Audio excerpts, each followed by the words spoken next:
Welcome to the Welcome to the Gray Welcome to the Gray Zone. Eavesdrop on the woke conversation, bitches! It's the Gray Zone. Doctah P and Checkmeeks. Today, Battle of the Sexes. Ow. Today, we're going to be talking about gender roles, our masculinity and femininity misleading. Checkmeeks, what does gender mean and look like to you? So I had to look this up, and I got this information from the World Health. No, actually, shout out to Sociology Today. I think this is where I got this information from.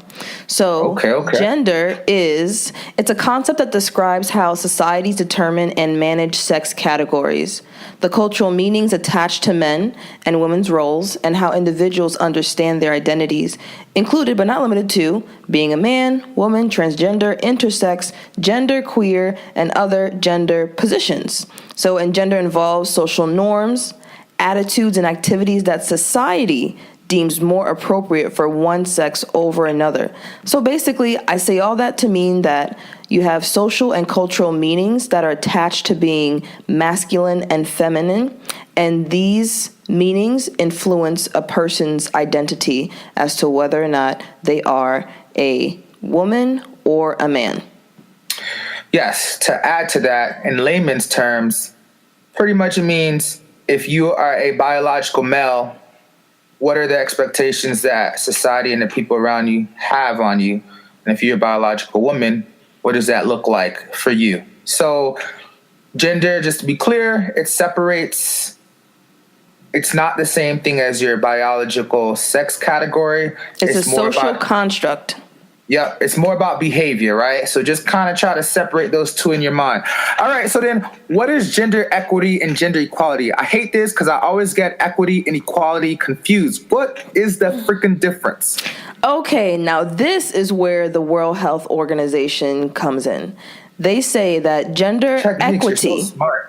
I mean, that's what you got to come check me for the facts, right? That's why I'm Checkmeeks. Anyway, so gender equity means fairness of treatment for men and women according to their respective needs. This may include equal treatment or treatment that is different, but which is considered equivalent in terms of rights, benefits, obligations, and opportunities. Whereas gender equality means equality between men and women. It doesn't necessarily mean that women and men have to be the same, but that their rights, responsibilities, and opportunities do not depend on whether they were born a male or a female. So to sum it up, gender equality is the end game, right? Whereas gender equity is how do we get there? How can we level the playing field and make sure that the finish line is the same? All right, paint a picture for that for me. You just said a lot of stuff right there. So basically, gender equity, equity in business, right? It's talking about value, right? All right. So each gender has a specific value. With gender equity, we already know living in a male-dominated situation, women are seen as less valuable as men. Okay. And women and men have separate needs. So, to be fair, I mean, yeah. So, because I mean, like, for example, like a woman. We'll go more into that later. But yeah, so they may have like slightly different needs, right? So that they can perform optimally, right? But just because they have separate needs, that doesn't necessarily mean that we should treat them differently, right? And if a man has certain needs that women don't have, you can't treat them exactly the same, right? Okay. Because they aren't the same. But just because two groups are not the same, that doesn't mean that one is better than the other. Whereas gender equality means that, you know, you want to make sure that you have equal rights and equal opportunities.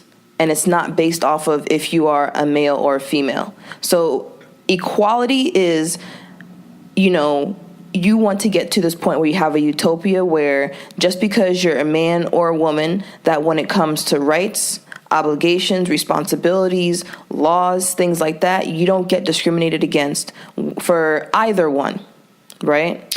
And equity is pretty much making sure that you understand these separate needs and allowing both to thrive. Gotcha. So I can sense that there's going to be some conflict later on in the show, but I prefer to save that for later. So I guess an example I think of, like, and I'm going to switch up the stereotypes for the sake of us being, I'd like to think, a more progressive show. I don't know if Checkmeeks kind of said that's what we are, but that's what I'm saying. So essentially, if a man enjoys cooking and that's kind of what he brings, and a woman is the one who goes out and brings a paycheck home, kind of giving those equal value, more or less, find a way to, like, say, hey, the man is pretty good at cooking, the woman is pretty good at going home and bringing home the bacon, and you kind of, like, appreciate each for what they bring to the table. Exactly. Okay, cool. So that's kind of like equity, right? And not just saying one is better than the other, because they're both very important. Mm-hmm. Both very important. So then, what's current gender day rules like today? What's in your opinion? So I still think that there are specific roles, like classic roles for men and women, although now they're being a little bit challenged, right? So yeah, definitely. Like, for example, I would say a lot. A housewife back in the day, you know what I'm saying? Like, she was definitely a hard worker, you know what I'm saying? She took care of the house, the children, the bills, etc. And then the man was the one that was out there working, like you said, bringing home the bacon. But nowadays, a housewife isn't someone that literally stays in the home. If you look at Real Housewives of Atlanta, Real Housewives of New York, Real Housewives of Potomac, they are actually challenging the stereotype of what it means to be a housewife. That doesn't mean that you're actually, at home in the classic 50s type of situation where you are only in the home and only taking care of the children and cooking and cleaning, etc. You can do all those things, but you can also have your own businesses. You're able to, like, your identity is not limited to your family. You can go out, you can travel, etc. So just because you're a housewife now, that doesn't necessarily mean that you are the housewife in the classical sense. I also think that men are allowed to become a little bit more empathetic, as opposed to back then when they had to be very stoic. You always have to be very strong. I would say that in general, men are still thought to be as more powerful. They're supposed to be like the rock that you're supposed to, lean on and things like that. But I think that with this whole, with a lot of these conversations about gender roles, that it's actually adding more layers to that. And as far as women, I think that women are no longer thought of as something that is only a prize. I mean, because a woman is a prize and a man is a prize, right? Exactly. For whoever. We're going to get into that later. We're going to get into both mother effing prizes. We are both mother effing prizes. Yeah, sorry, so, we're right both there. a prize, but a woman isn't necessarily someone that needs to be taken care of, right? Sure. So she's able to do things herself. So that's my idea. What do you think? So, like, I agree. So then, and I have a follow-up question later. Think about this while I am talking my ass off. If a woman or a housewife now is entering the career space, and she's also expected to take care of the children, the family, and all of that, mm-hmm. How does that compare to the man who's still in the career space, but he still doesn't have the expectation to take care of, house responsibilities or house chores? Damn, that's a good question. Hey, but hold that thought. Okay. I didn't get to respond. It's very interesting. I've lived in South Florida. I'm originally from here. Lived in New York for some time, lived elsewhere, but those would be probably the two places I'd say I've spent, the most time in, more or less.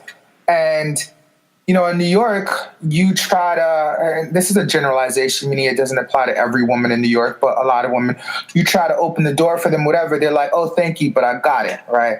So there's this idea that like, hey, thank you for trying to treat me as a lady in your mind, but in doing that, you're trying to say I don't have the capability for it.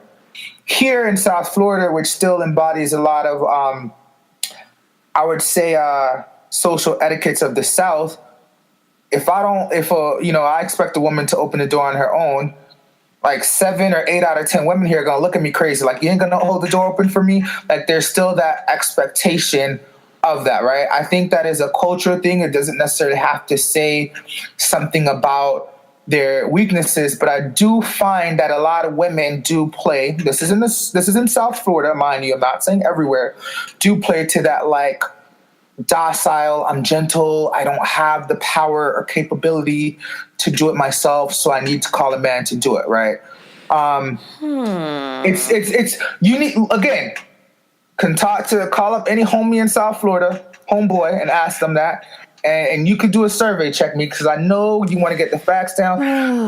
But that's just it's just an interesting dynamic, right? So I'm gonna make a comment. So I would like to get to this part later. Hold on. What I disagree, we're gonna do this right now. What I disagree with is the fact that they are.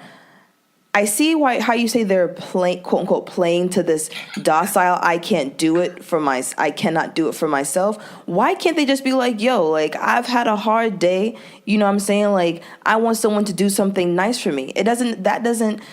Your whole like docile, pedestal type of mentality that you are just now bringing.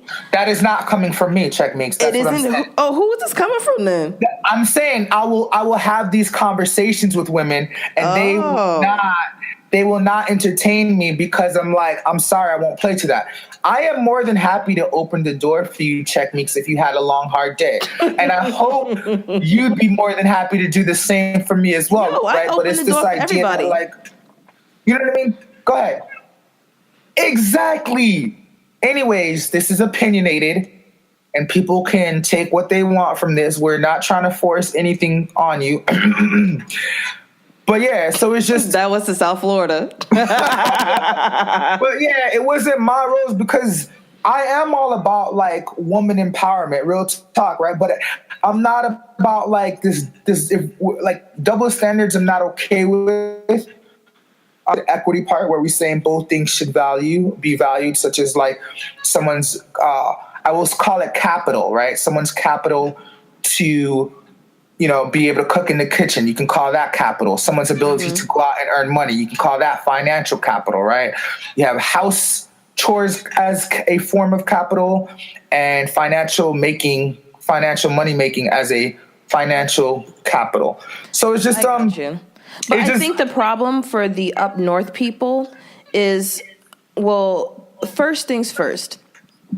I don't think that women who are telling you, oh, don't open the door for me, that they don't want the door to be opened for them.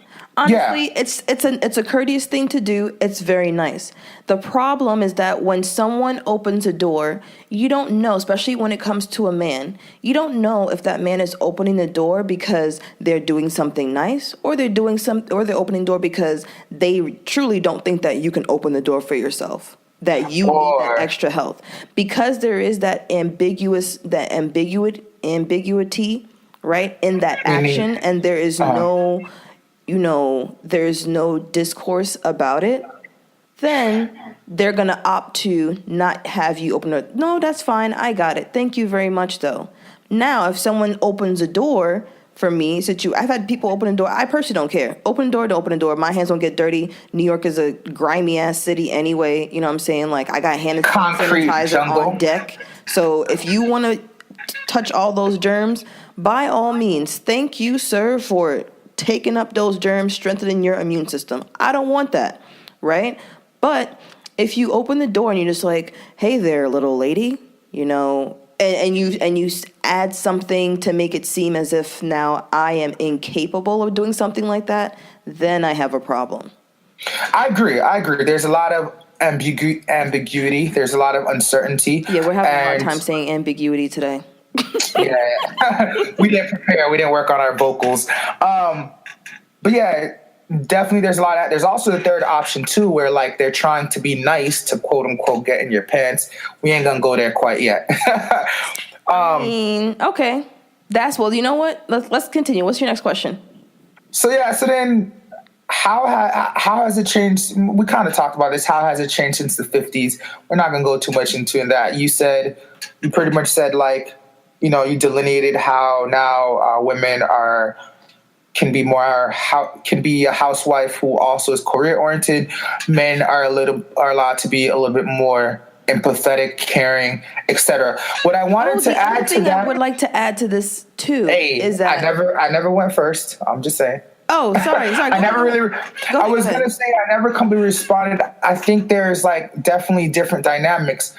Race is a huge factor and class is a huge factor in terms of it's not the differences between white women and white men are not the same as the difference between black women and black men. And of course, there's a whole bunch of different shades and variations in there, but to go on the two opposite sides of the spectrum.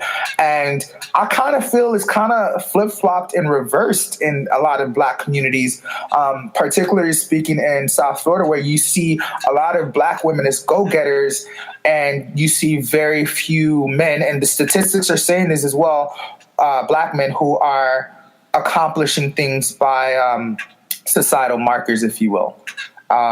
You wanted to add something, and I wonder if you have anything to say or respond to on what I just said about it being different among races and classes. I'll definitely respond to what you have to say. I do think that is true. When it comes to minority groups, the classic idea of the 1950s white picket fence, four family, one one boy and girl, all that kind of breaks down to class and to race, just like you said. When it comes to the black community, #slavery. I'm not going to say anything on that. Anything else, like, I don't want to bring it to slavery every single time. We can have a different conversation about that and how that affects the interaction for black men and women and relationships. That can be like another topic. But that definitely does have an effect, even if you look at when I think I was reading something about how the Japanese in the internment camps, how since they end up separating, they had the woman and children, and they had the men separated. How now, like, the woman started to become like more of leaders or something like that. I don't exactly remember. Interesting. The details, but I believe that anecdotally, right? Story-wise. So basically that when you have groups who have gone through a significant amount of trials or something, or some sort of like stressors, that gender roles kind of just go out the window because now you're just trying to survive, right? Yeah. And then as far as the whole class situation, gender roles, you still do have them, but there's definitely more flexibility because survival is what comes into play. You may want to be the stay-at-home wife and being taken care of and stuff like that. But if you know what I'm saying, like if you're living from paycheck to paycheck, both people got to work, right? Or if the woman has like more accolades or whatever than the male, like the man is not going to have a problem. The men, I should say, should not have a problem with being a stay-at-home if the woman is the breadwinner and making, you know what I'm saying? So I do think that those stressors add another layer on top of these classic, these classic 1950s roles. Now, for the 1950s, I think another thing that has changed is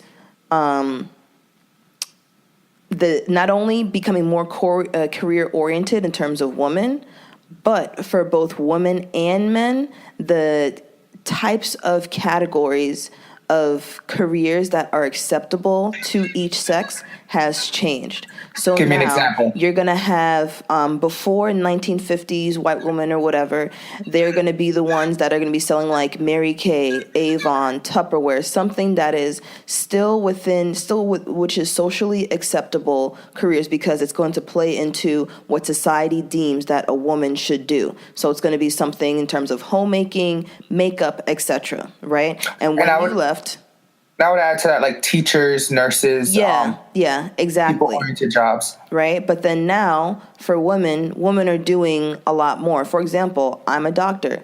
Before, having a woman doctor, that is something that was unheard of, something that was not expected. You have even Hidden Figures. You have Wooden that are, astrophysicists. They're going into lanes that are classically male-dominated. And as for men, you have them going way more men that's going into fashion, way more men that's going into, what was it, another one? And I would say, nursing. like teaching, nursing. So things like that. So I think it's pretty much changed where people are just going to those careers that they're most comfortable with. Aside from careers as well, you know what? We'll just keep it at that. We can move on. I'm talking too much. Yeah. And not just most comfortable with passion, right? Like a lot of times people, people have gone through certain life experiences and, have a sympathy or empathy for a certain thing, and they might be like, yo, this happened to my great-grandfather, and so ever since then I've been passionate about like occupational therapy or something like that. And so it's just letting people be able to like freely choose where their interests lie based on what speaks to them, and not being judged for that. All right, cool. So our gender differences, right, is the behavior between men and women due to biological differences or socialization, right, meaning upbringing and environment. Why don't you take that first? Hey. Let's challenge the Black community gender roles. I'm not going to go first. You can go first. Hey, so I do a lot of research because I like to learn. I believe it's a push and pull effect. Nature versus nurture, right? Nature versus nurture is intertied, right? Meaning some people might have natural tendencies, but based on their upbringing and environment, the nurture part, that'll affect them. So, there are some men who, men tend to have more assertive and logical ways of viewing the world, right? I say tend because this is not always the case. There are men who have, more empathetic ways of viewing the world, and coinciding with how women are tend to known as being more passive, there are men who are more passive in nature, right? And I'm just sticking with men as an example. That being said, let's take a man who is naturally more, let's just say a man who is more assertive in nature. If he grows up around a lot of women, especially women who are empathetic in nature, nurturing, that's going to rub off on him a little, right? And that's going to kind of change and influence the way he views the world. Mm-hmm. So he might be naturally assertive. However, he's probably a lot more balanced out and finds a middle ground in between assertive and passive and can play to it as needed. Gotcha. In the same respect, you might have a man who's naturally more passive in nature. However, he's grown up around a lot of like women who are more passive in nature as well. This man may never really actually learn to develop a backbone. And I think this is what's happening. And we don't have to go in depth with this because we can go back to that slavery topic you talked about. Hashtag slavery. Hashtag slavery in another conversation. Womp womp. But essentially, a man who is more passive in nature and who grows up around a lot more caring and empathetic individuals, that probably won't work well for him in the greater scheme, as he never really learns to fend for himself unless some major thing comes and affects his trajectory and changes his life drastically. And in the same token, the same with women, except flip flop, meaning there are some women who might naturally be more passive in nature, but maybe they had like strong, woman role models or strong fathers that helped to them to like grow and be responsible. Pretty much, I'm kind of getting at mommy and daddy issues here. Secondly, I do think plays into it, meaning I personally think our genetics have been purposely fucked with, and I think our lifestyle, excuse me for my language, I think our lifestyle as well as like what we eat does affect our genetics, meaning I, as a man, if you're more aggressive in nature, assertive, there are certain foods and types of exercise you can do that will help you to have a little bit more smoothness or empathy to you. So, and I think. What do you mean by types of foods? I would have to do more research in that. I just kind of did an overview, but they will say that certain foods like help you think more clearly and help you be more logical. Logical tends to be more so associated with like assertiveness, if that makes sense to me, at least. And so I think they say blueberries, that's mine, helps you think more clearly. Well, blueberries just has a lot of vitamin B. And so vitamin B is very important for us to have energy. So people tend to think a lot clearer and logical when they have increased energy. So it makes sense why blueberries would be more logical. But I mean, all antioxidants. So because it has antioxidants, it's then going to take away the free radicals from our blood, which then is going to, so it's going to be less energy that our body's going to expend on trying to clean crap up, and more energy towards focusing on a specific goal. So it makes sense. Okay, so yeah, that's what I was trying to say. I just did not know the specifics. Thank you for elaborating. Because I was going to say all foods have energy, but the energy is kind of used differently. B12 kind of, as you said, I guess helps more in focus and more mentality, more logic. Any sort of B vitamin, that whole family. Hey, y'all go get y'all some B12 vitamins. So using that as an B example. vitamins. So B, we have B1, 6, 5, 3, all of them. Yeah. Okay, continue. So essentially what I'm saying that, and if you think about exercising as well, right? If you do a lot more weight training, that sort of brings in more masculine energy, which is like tends to be more goal oriented, get the job done. Aerobic, stretching, yoga, those kind of help in terms of flexibility more. And I look at that like more, more the ability to adapt and, be a little bit more, have more tact around people. A behavior that is stereotypically considered to be feminine or belong to women, right? And so, I believe like there are definitely like core DNA that we have, core genetics. But I think, and I don't know the science behind this, perhaps I think based on our lifestyle, exercise routines, and diet, we can change the details to it, right? I don't know if we can change the core details, but I think we can change the surface details. Mm-hmm. You're the doctor, though. Maybe you know a little bit more about this. First things first. The first thing is the fact that you guys have a Y chromosome. You guys, as in biological male, have a Y chromosome. Then you're going to have increased testosterone in your levels. Studies have shown that if you have that, testosterone is going to automatically makes you more aggressive. It also increases your appetite. That's why when women, before they get their period, we have our own level of testosterone that gets increased, and that's why we get angry and can have like PMS symptoms, and that's why we want to eat like everything in sight. That is if you have PMS. Obviously, that's a generalization. So the fact that you guys have a Y chromosome and you have that testosterone, that hormone definitely does play a role in people's behaviors. You can look at that when someone is taking anabolic steroids. Anabolic steroids, that is going to be exogenous, something that you are not making. You're literally putting that testosterone in your body. You see those people that have anabolic steroids, those people who are bodybuilders, they have tons of acne on their face. They're very aggressive. They definitely are going to be very muscular because that's going to help them gain that muscle mass. They're going to have a crap ton of mood swings. So even though you say that having a masculine like being logical is a masculine trait. If you look at the biology, that may not necessarily be true.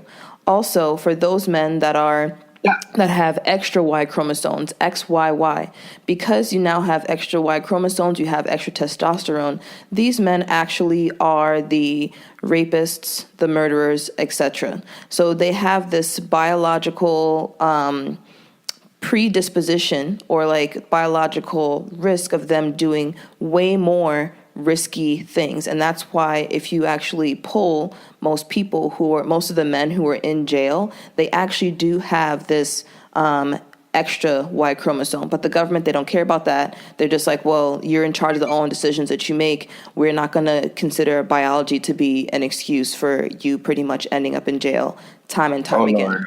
Now, I'm glad our generation's gonna switch things up. I got a question. I'm glad a question real quick. What? So X chromosomes, I should have paid more attention in biology class. I'm sorry.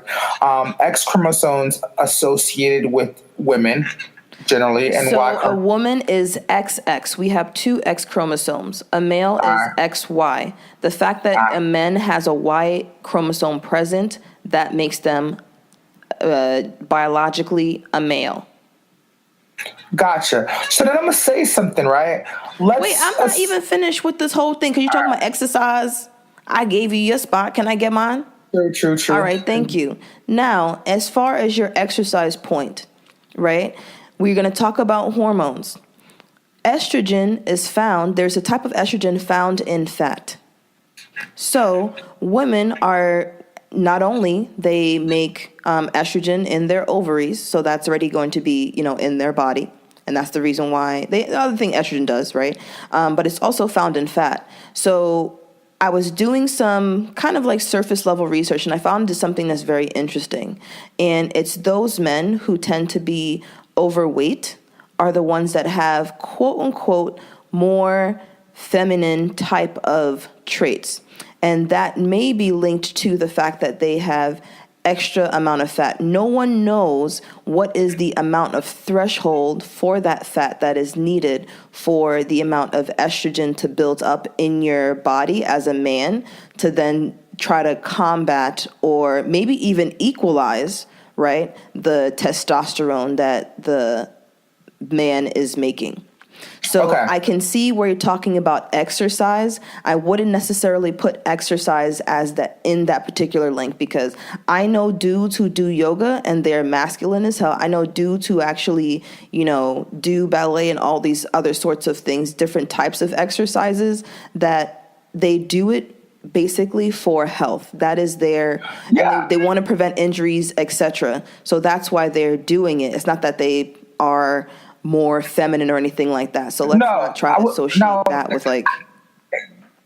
Go ahead. I think you're misunderstanding me, right? It goes back to the push-pull, right? I'm not saying that people who do yoga are more feminine. I'm saying someone could be very masculine and go and do yoga, and that doesn't necessarily mean he's no longer masculine. It may kind of make him a little bit more easygoing. I see what you're saying. Gotcha. You know what I mean? So I wasn't trying to like associate that. Nah, I was hanging out with a homie this weekend, and I suggested, I was like, yo, like, you're always like on it, get going. You may want to like maybe go get a massage every once in a while or something to help you relax and be a little bit more easygoing. Not saying, hey, you start doing this and you convert. I see what you're saying. And then the last part, the socialization part. I think that, so even though we have biology, right? Socialization, just like you wonderfully explained, it does have an effect, and that will also have an impact on a person's behavior. If you look at Usain Bolt, for example, his biology, he's not supposed to run that fast. Dude has scoliosis, right? He's tall as hell, but you know what? There's something that's in him. He has that great amount of work ethic as well, and he continues to hone in on that, which then allows him to run that fast, right? So socialization definitely does have an effect. I would say for me, growing up around I'm not the girly girl type of person. Growing up around a lot of like male cousins, uncles and things like that, They didn't necessarily, they treated me obviously differently than the dudes, but I didn't get that, pat on the head sort of situation. I think probably the Caribbean influences also came into play, where I was expected to do equal work that now in my life, I are appreciative of. that like I have both like masculine and feminine traits, but I feel like my personality, I was a tomboy growing up, so I think that I have probably maybe like 50-50 or something like that. Yeah, and that's kind of what I'm trying to get at. I think the ideal is like, being able to play to both roles. Checkmeeks, you're going to get mad at me, but we're going to go a little over. I think the ideal is to play to both roles. I'd love to be a guinea pig when you were talking about fat and estrogen. I definitely realized growing up I was an emotional eater. I did exercise a lot, but not maybe a lot of strength training. I went through a period where like I did like, I strength trained a lot and I just kind of lost all the weight. You know what I mean? Mm-hmm. And so, kind of when you say like fat and estrogen, I think it's right. I think it's a push pull. I think oftentimes in science or where like A causes B, but we're never like, well, B probably also causes A, right? Yeah. But one might have more of a push pull effect. We don't know. That being said, to end it, and then we are going to go into woke money. DNA affects your behavior. Then the quick question is, and maybe we can get into this on another show, Checkmeeks, does behavior affect DNA? If the culture all of a sudden becomes very feminine, will our future generations have a lot more X chromosomes? Will a lot more women be reproduced? This is a hypothesis that I have that I don't know has been tested or even looked into, but I'm curious as to your thoughts, doctor. I mean, who knows? But based off of the Darwin theory, those people that have, just like how Darwin, and do you know the story with Darwin and the different types of birds? I just want to give people a background. Darwin, evolution theory person. He pretty much believes in that we all evolved over time and adapted to our environments. People who are able to adapt the most are the ones who survive. And a lot of people who are creationists who believe in God don't agree with Darwinism, but I see it as all the same thing. Sorry. Okay, go ahead, Checkmeeks. So just like how Darwin and the birds, and he said that the birds that survived were able to pass on their genes were those that were able to adapt to their particular environment. So say you have a crap ton of birds that are on a tree, and they all are trying to get worms, right? Or they're trying to get berries. So you have all these types of birds. So then the birds that eat the berries, they're the ones that survive. But the birds that, they find their own niche place where they are able to get their food. And then the ones that can't, they're the ones that end up dying out. So the same thing can be said for for probably humans. Who knows, right? Mm-hmm. So if you have those males that are exhibiting traits that are more desirable to a woman, which means that they're going to have sex with the woman, they're going to have children, then that man is going to be able to pass on his traits. Now, if society has a switch from having a extra masculine, machismo, chauvinistic type of dude as being more desirable to having a man that is more balanced, right? And the same thing can be said for women. So instead of having, if society says that, we don't want to have this docile woman who depends on a man. We want to, we find someone that's more desirable who is able to play her role and she's able to do the tambourine and stuff like that, but, she's able to lead. Then if those people are then able to mate with another person, they can pass on their genes, and those people that no one says society isn't desirable, then they're the ones that's not going to pass with their genes and they can die. And then slowly, these people, they can, they'll end up dying out. So then maybe our our not the person's DNA will be affected, but maybe our collective DNA will be affected and it will look different. But who knows? Yeah, that's what I was guessing. So I think current behavior may affect future generations from a DNA standpoint. If that's what I'm saying. Whew, that was a lot. Hope y'all got a lot from it. Yeah, I dropped way too many bombs. Let's do it bite size next time. Yeah. All good. We were excited. We were passionate. I just hope people can take away that, like, you know, I think I'm all for empowerment, and I think empowerment is the idea to be an individual, to be able to fully attend to your needs. So that means being able to be assertive and also being able to be as passive and being able to assess a situation, kind of knowing which behavior probably will bring you the best results. And so I do hope collectively working class folks as well as minorities will kind of get out the mindset that specific roles have to be belong to a particular biological sex. I think that it allows for more flexibility too when you have a man and a woman in a relationship who are able to do both roles.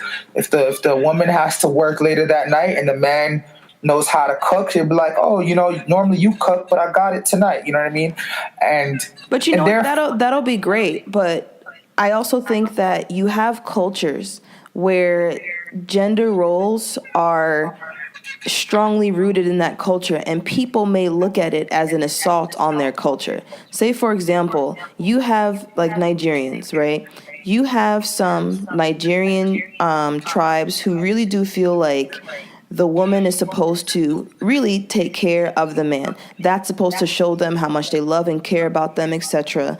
And the man is the one that's gonna, be the breadwinner and things like that.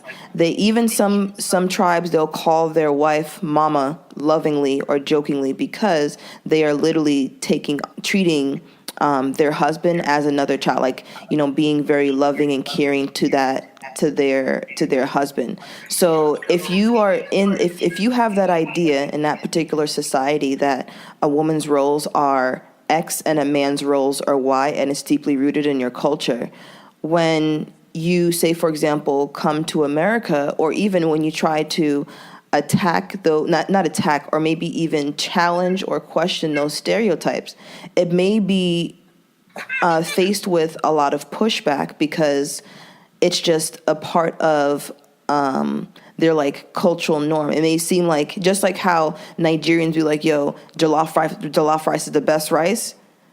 You know what I'm saying? Like every culture has their own thing where it's just like, this is our culture, this is us. They may you know what I'm saying? Like they may have that pushback against it.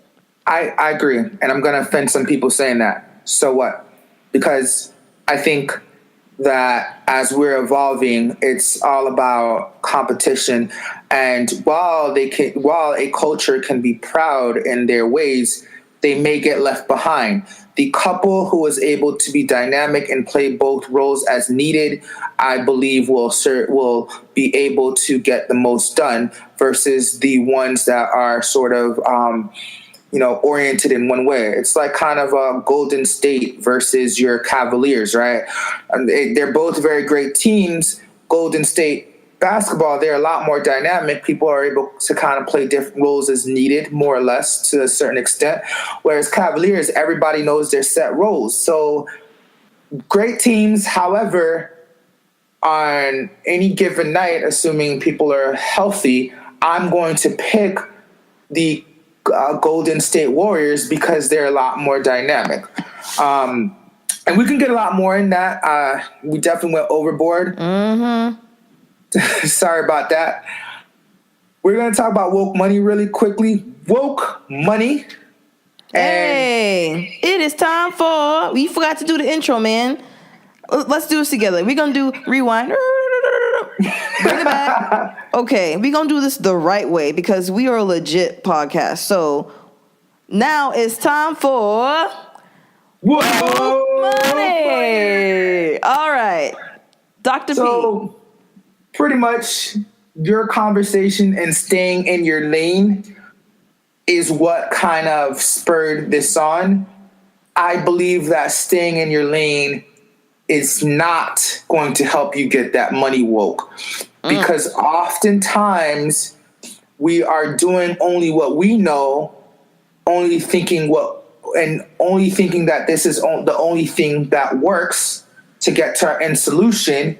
And you may eventually get there, but we're not integrating ourselves or talking to other people that are more knowledgeable in a certain field that can get you to where you're going faster, right? So maybe you don't like switching lanes all the time, but every once in a while, switch a lane, see if you learn something new. Maybe it'll get you on the express lane and you'll get to your journey faster. And so this idea of staying in your lane, while I understand you don't want to like cut somebody off, right, in a car if you're driving, but if there's a lane open, take it. You'll never know what you'll learn. It's kind of like somebody goes and gets their degree, and they haven't got any new education for the last 10 years, and they're like, oh, but I'm certified, unaware of that information and knowledge is continuously updating. Exactly. So stay in the lane. Y'all better consider that. So you know what? I'm going to give you a quote to add on top of that one in terms of staying in your lane. Okay. The enemy of greatness, true greatness, is complacency. If you feel comfortable in your lane, that's fine. But are you really going to be able to get to that next level that you want to get to if you are not taking that risk? Finn. We're gonna end on that. All right, ladies and gents and everybody in between. Thank you for listening to this week's The Gray Zone. Checkmeeks signing off. Dr. P. All right, later.